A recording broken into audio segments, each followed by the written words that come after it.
का भूल दे, जल्दी निकल ना। धैया ही मत, आवतानी। तनी देर भइल त चिल्लाए लगनी। रूप न रेखा, नाम सुपनेखा। ए, यार कतनो पूछ रंगली नु, त सियारे रही, बुझलू कि ना तू? रोड पे आके श्रृंगार करत रू, 1 घंटा भीतर में का करत लेते? कैसन मरद बा, खाली चिल्लात रहेला, चिल्ला चिल्ला के जतरा खराब करेला। निकले के समय कुकु लेखा चिल्लाता। तहरा से नीमन तू बसंतपुर वाला माधा बाबा वाले, कम से कम हमरा के आराम से घुमावे त ले जाला। गधा कहीं का। खबरदार!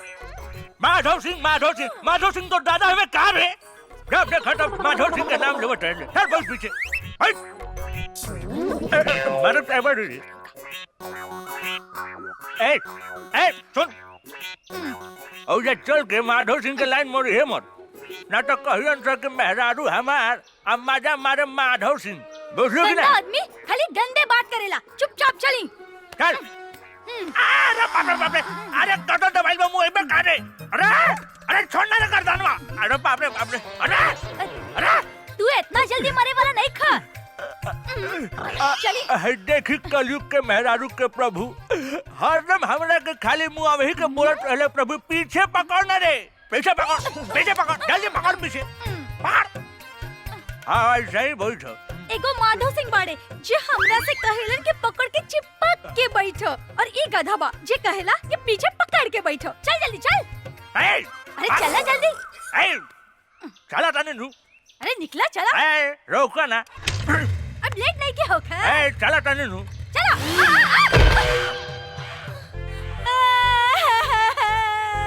अरे बाप रे बाप, ये पदना के बेटा हमार मेकअप बिगाड़ देलस। चोर, डाकू, मुच्छर। ये पदना के बेटा हमार डाढ़ तोड़ देलस। अरे हमर मेहरारू हुआ।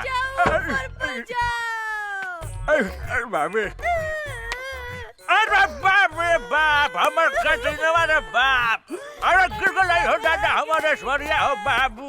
अरे बाप, यही से नु कहले रानी है कि जोर से पकड़ो, छिटा गेलू नु। अरे कोड़िए, डर पकड़िए तो कहलो हमरा मत पकड़, पीछे पकड़। गधा कहीं का हवाई जहाज लेके मोटरसाइकिल कुदावत लेके भाग गईला। चेतरे हमर डाढ़ टूटलो ना, ओही तरह तोहर डाढ़ भी टूट दे। अरे बाप कर दे।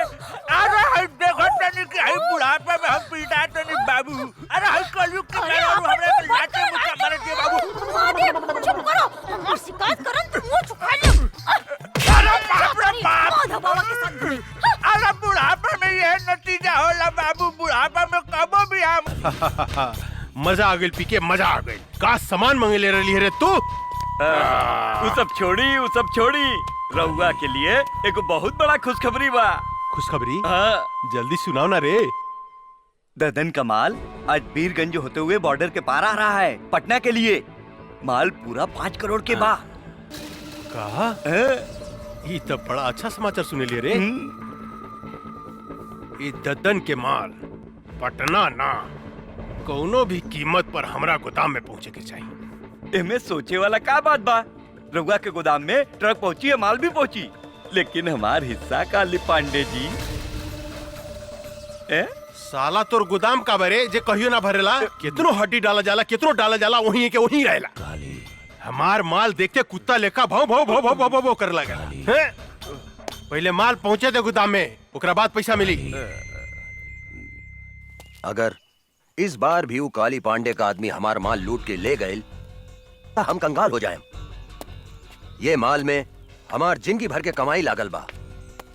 3 बार उस साला काली पांडे हमार माल लूट के ले गए बा। लेकिन अब की बार ऐसा कदापि ना होई। अगर वो हमार माल के तरफ आंख उठा के भी देखलस तो हम ओकर आंख निकाल दे। तो ठीक बा, ईला ट्रक के चाबी और ई माल के रक्सौल तक पहुंचा दा।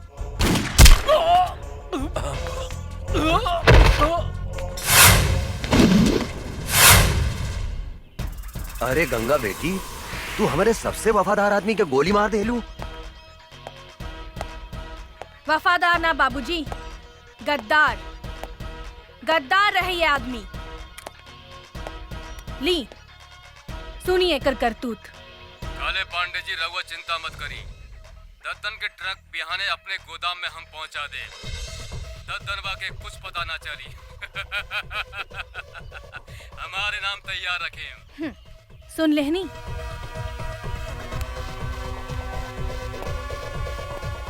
साला गद्दार, जौने थाली में खात रहले उहे में छेद करत रहले। एकरा के इतना आसान मौत काहे देलू गंगा? तड़पा तड़पा के एकरा के मारे के रहे साला। आज तो हमके बर्बाद होके से बचा लेलू गंगा। बर्बादी ताप काली पांडे के